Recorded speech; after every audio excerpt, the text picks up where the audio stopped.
6:30, I'd like to call this meeting of the Public Works and Safety Committee to order. First item on the agenda, approval of minutes. Do I hear a motion? Motion by Ed. Second by Carlton, all in favor? Aye. Okay, Exhibit A, resolution in support of fiscal year 2023 JAG program. Motion by Jim, second by Clarence. Any discussion? All in favor? Aye. Any opposed? Okay. Third on the agenda is the discussion item, appointment to Saline County, Arkansas Water Works and Sanitary Sewer Public Facilities Board, Woodland Hills.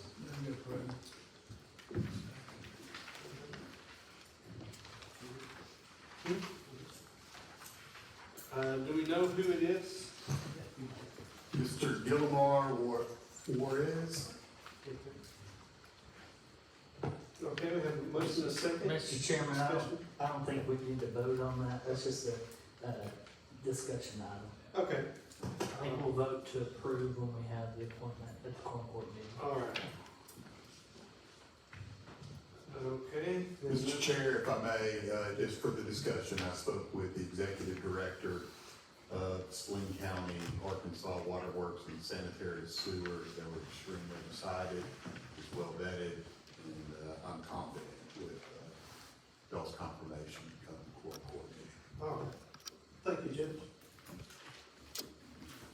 Okay, if nothing else, we'll move on to our next discussion item, appointment to the Saline County Library Board to replace vacancy expiring June 30th, 2027 due to resignation of the current board member. And the judge, you have information on that? Mr. Chairman, yes, I do.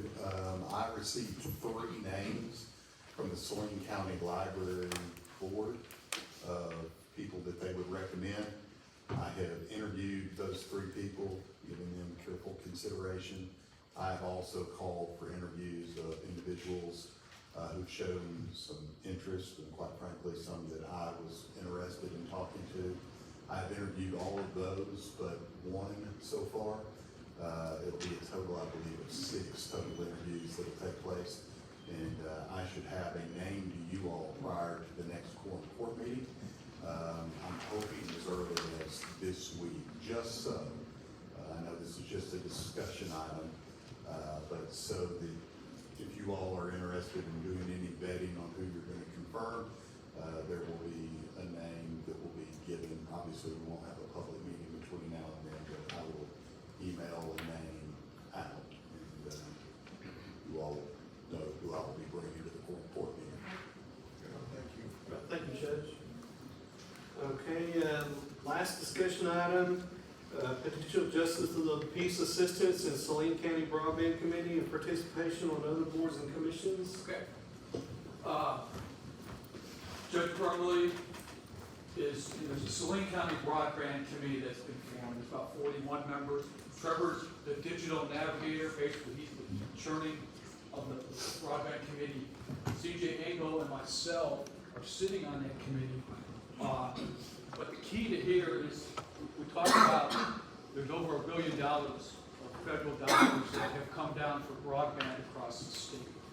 This committee is trying to look at that. First, and one of the key things to start with is find out what the current capability is out there and where don't we meet. And there's 2 different terms. One is unserved. That's if you do not meet 25 megabyte download, 3 megabyte upload. That's unserved. And we have areas in the county that are unserved.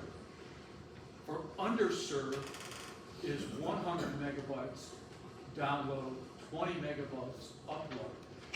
So those are what we need to kind of asking for. Quorum Court members, you know your districts. You can find out in districts, and I'm having Trevor call a tool here that kind of shows, and this is at 100/20, go to Congo Ferndale. You can find Congo Ferndale Road. I know there's a bunch there. This is a tool this is the FCC tool that you can call up at your house and kind of find in your area where there are some problems. Yeah, there's kind of a firm data.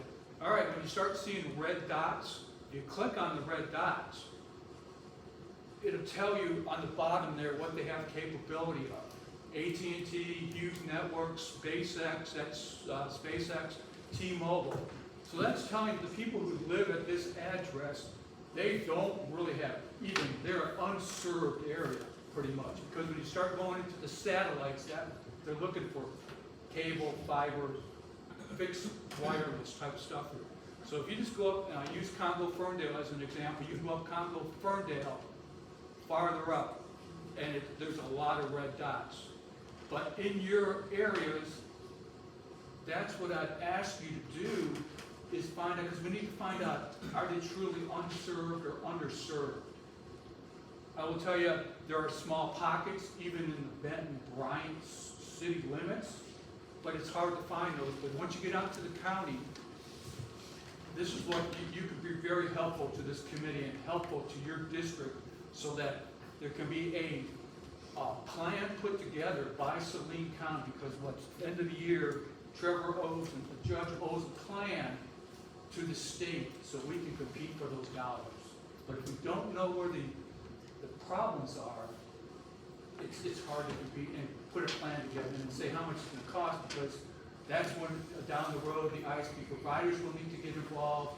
You know, how much is this going to cost us? Who can do what to do? Josh? Yeah, hey, I see you're on the FCC website. Department of Commerce, the broadband office, did a study, it's been 2 or 3 years ago, broadband development group. Does their study, they incorporate their study with FCC? FCC this is the master now. So Okay. they rolled that over, and that's 3 years old. Okay. It was pre-COVID when that study was done. We were hoping that they were going to have their test button again up there to repopulate that. Right now, it's not hooked up or it's hooked up, but it gives you a, hey, this is a suspect website type of stuff. So asking people to put that on right now.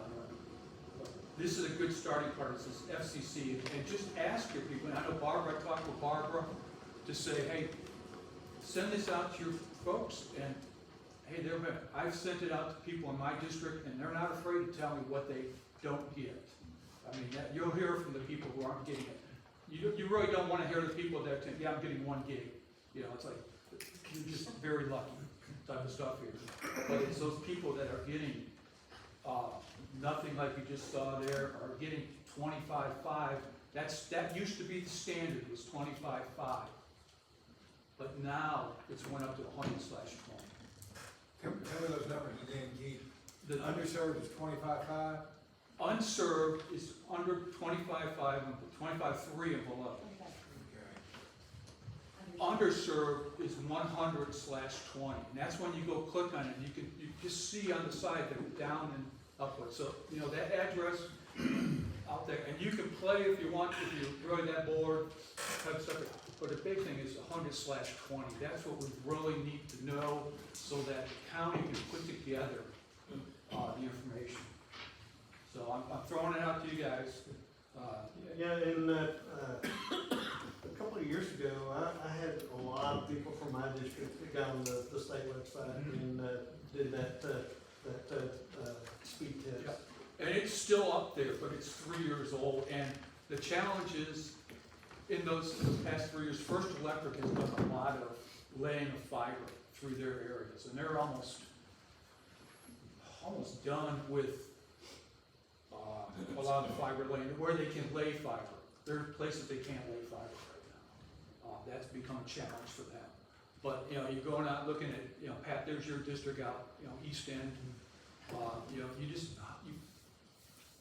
you find it type of stuff. You have houses, you know, this is where Representative Mayberry was talking at one of the things, you know, people in her area don't have any areas there. So I want to throw this out here because it'll help out Trevor, it'll help out the judge, as we move forward in this. And you guys, we should all have a good idea of what's going on in our districts, and you know where the people will be complaining if they don't have, if they're not getting this type of service. Okay, and Trevor, you wanna say anything since? Yeah, I mean, we've had one meeting so far. We had, it's about a month ago, we met, we had some legislators, some business owners, we had some real estate representation. And one of the big takeaways from our first meeting was, number one, bringing everybody in, letting them know what's going on, but then also establishing focus groups. Because, I mean, we're talking about 128,000 some odd people. And I'll tell you, I think I said this last meeting, based off of what the Arkansas Broadband Development Group did, they estimate that there were about 5,400 locations that were underserved. Now, what we've learned since then, and I know Keith, you and I sat in a meeting with folks at First Electric, the Broadband Development Group, at least here, they had like one community meeting, and that was it, and garnished input from that one community meeting. Here, we're trying to reach the whole county, so we need focus groups, we need passionate citizens, we need passionate business owners. We're talking about right now putting together some surveys to kind of distribute to those businesses, distribute to those citizens, looking at what other counties have done.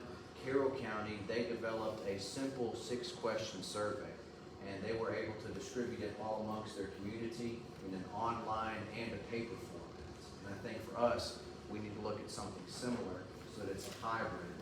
Online, you can have more latitude, you can add more stuff, but we have to have paper copies. I mean, we've got, We have broadband on Exactly. Pretty good. right.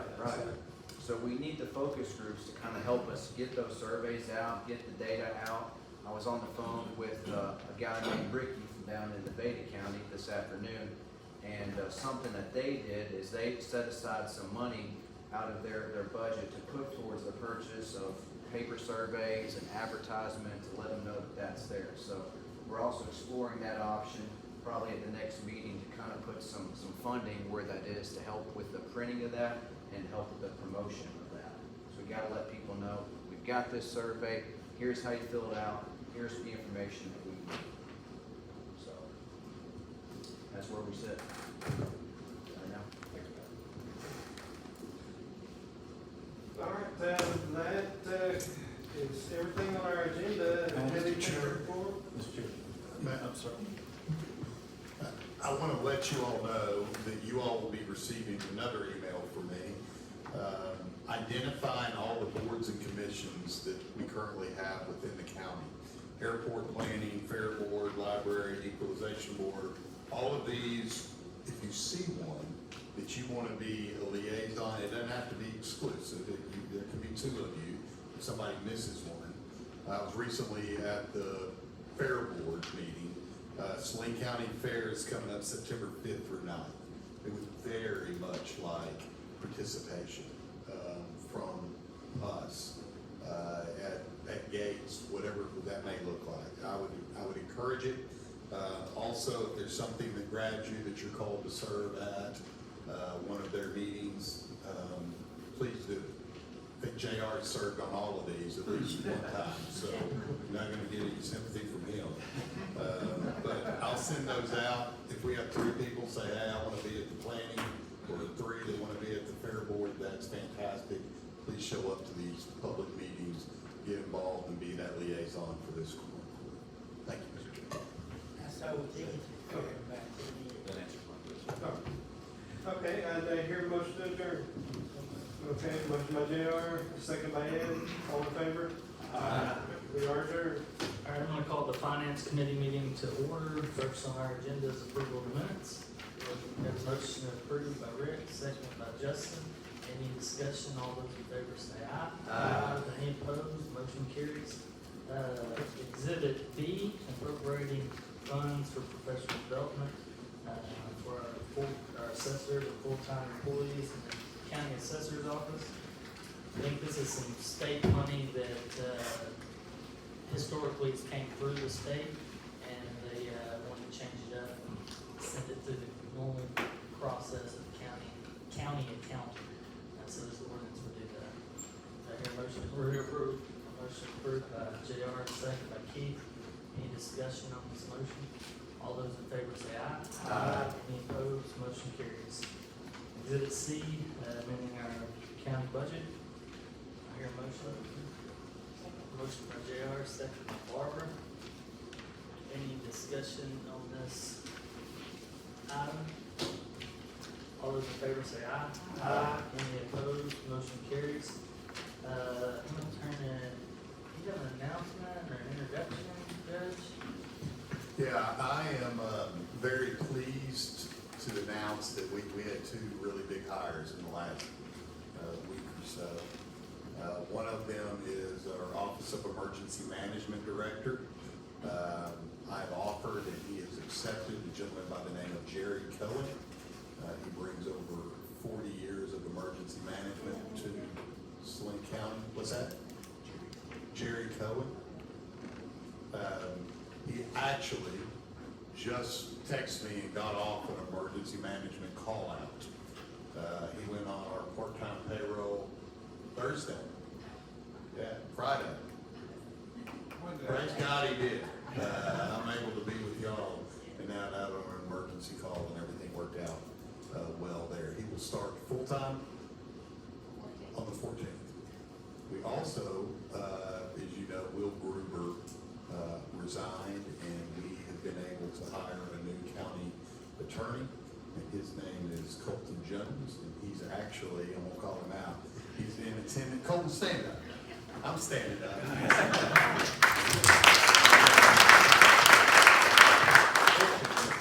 Begins serving tomorrow. And so we're extremely excited about having Colton here in his first court meeting will be 2 weeks. Nice. Any comments by the court members? Hold that motion, JR. We have a few people signed up for public comment, as a lot of these people do public comment every meeting. There's a 3-minute time limit, and I'll tell you, if you say a lot of the same things, we're gonna ask you to move on. We don't wanna just belabor certain things over and over. So we're gonna start public comment at this point. The first up is Clint Lancaster.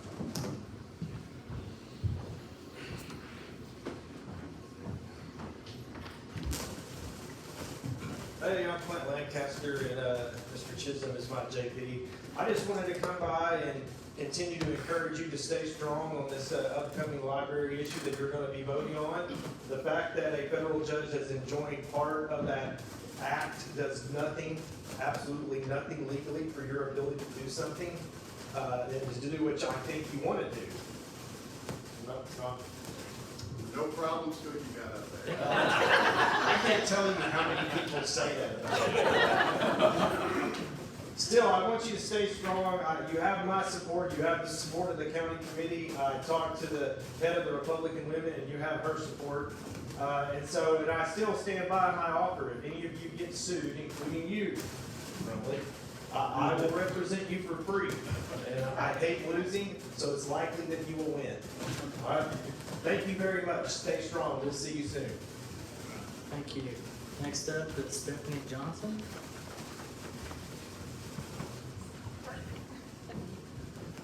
State your name and you'll be recognized.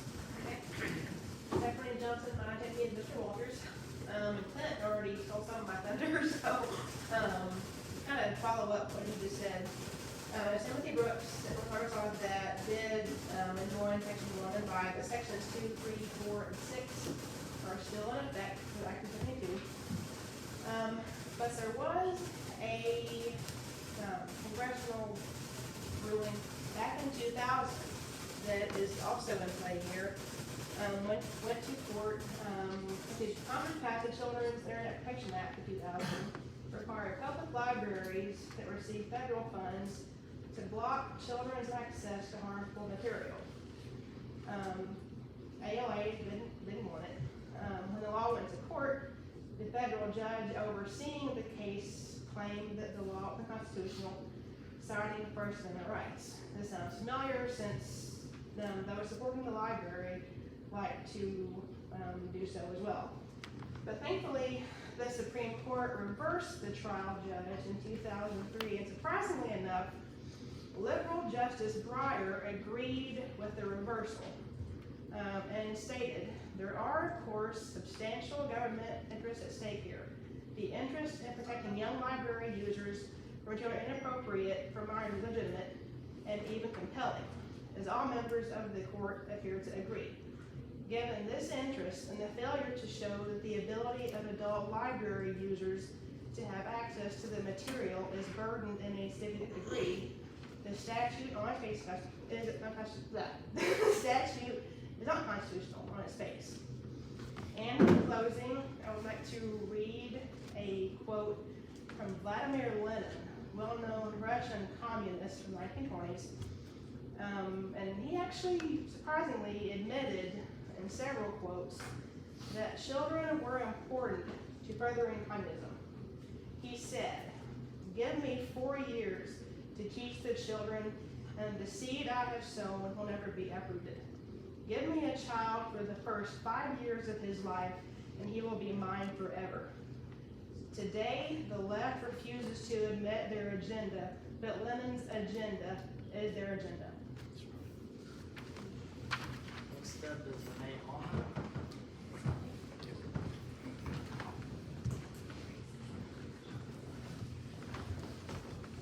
State your name, you'll be recognized. Renee Almond.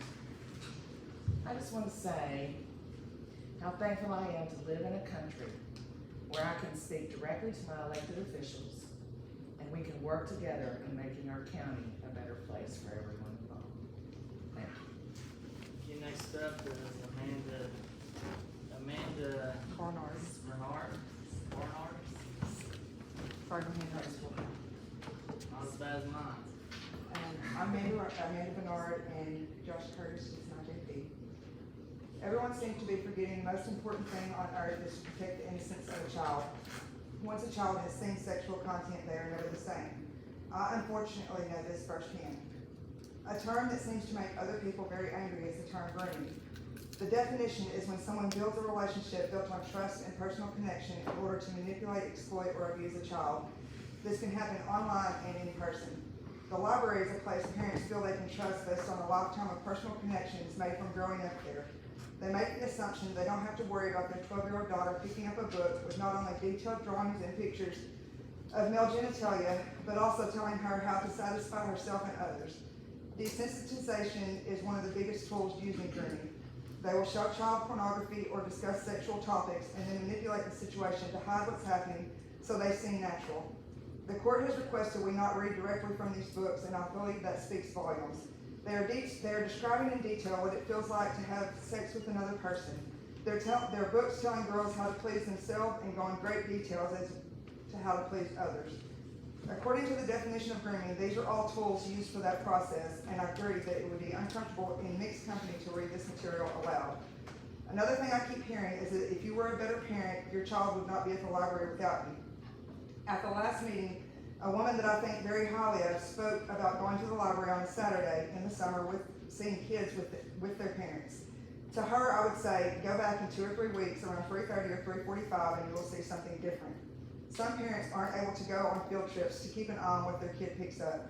Some kids ride the bus to Howard Parent and walk to the library until their parents get off work. These kids are the most vulnerable. The likelihood that they will come across sexual content is higher than we realized even 6 months ago. Even though America is the #1 consumer in child pornography, our city can take the steps necessary to stop the cycle here. 1 in 4 children shown sexual content in adolescence will be manipulated by an adult into a compromising situation. If you as a parent would like your child to see these things, you should be willing to sign a document giving permission for them to check the books out. People can pretend that this is about a million other things, but what this is about is not letting our kids get how-to guides on these topics. Our job as a functioning society is to look out for children because they really are our future. This is about protecting their innocence for as long as possible. God's children are not for sale. Thank you. Thank you. Last person signed up is Gary Don Beck.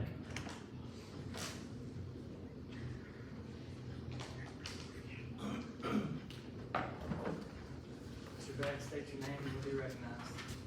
My name is Gary Don Beck, Swain County resident. District 8, Ed Alvarez is my JP. I would like to thank y'all for the time that you're taking on these issues that we're dealing with. But as you know well, in Swain County, there's a battle going on, and it's for our kids. There's a battle going on, it's for our whole lives. Communism is serious. Leaders lead. The United States is a good example of all the confusion, and disarray in every state in this country. Everybody's concerned, everybody's upset. Leaders lead. If leaders lead, people will follow. Look at the example we have at the presidency of the United States. Can you sit here and say you want to follow this guy? I really don't think so. I don't. I hope and pray that y'all have a good night's rest, good sleep for this next Quorum court coming for the vote to meet. I hope you stand on the ground. I hope you lead. Leaders lead. People follow. So I hope y'all do that. And I pray you do that. And I thank each and every one of you for what you're doing. But leaders lead. Thank you. Thank you, Mr. Beck. Any comments or announcements by the full board? We got a motion to adjourn by JR, second by Jim, we're adjourned.